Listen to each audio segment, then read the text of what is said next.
Talk to us about crude here because you brought a few charts. Yeah, look, so I made the case, it's as much as $10 a barrel higher that oil was basing and stabilizing. It's done the exact opposite. It's collapsed. But I'm reiterating for clients to step in and buy. It seems fairly extreme to me.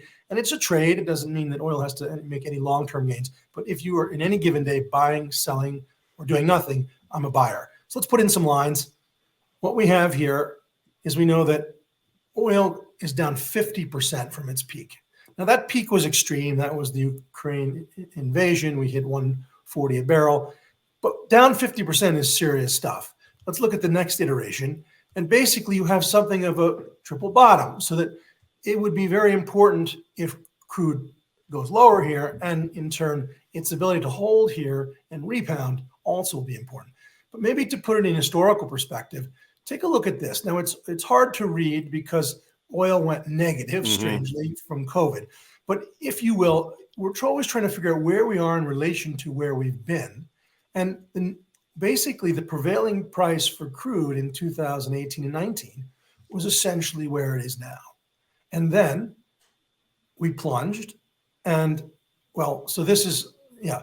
So then we plunged because of COVID, and then we surged because of the war. Basically, if you could white out with your eye the plunge because of COVID and white out with your eye the surge because of Ukraine, basically oil is the same price it was 5 years ago.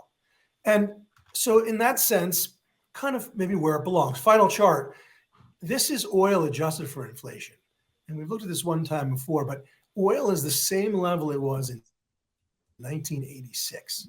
So the notion that somehow oil is expensive or anything like that is just not right. Yeah, and Carter brought this up last week as well, and that minus $39 print, if you go toggle back to that prior chart, it sort of skews everything. It flattens things out, so it's hard to sort of get a handle on this. But this chart will look, I think, a lot more interesting in terms of levels of resistance and support if you were able to back that out. It's hard to do, I understand. But with that said, I mean, a couple things. Congratulations to the Biden administration for releasing energy from the SPR, and now we have it sub $70. So hopefully they're replenishing it, although my sense is they're probably not, but well done regardless. The other thing is, they definitely took the oil stocks out to the woodshed last week in a meaningful way. The OIH, I think, got as low as 250, bouncing today. But I agreed with Carter last week in terms of playing crude, the underlying commodity, for a bounce. I agree with him now. Obviously today or the last couple trading sessions, it's been difficult, but you're a headline away or two given the environment from this thing being right back up, especially, by the way, if the Fed comes out dovish on Wednesday, Dan.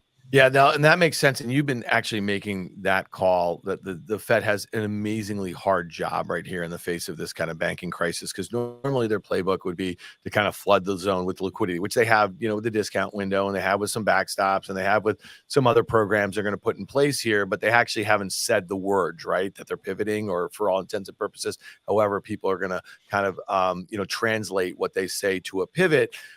Listen, I kind of worry about crude here a little bit, just because I feel like we're about to go in a period of just slower global growth. And so to me, I feel like there's no reason to be a hero.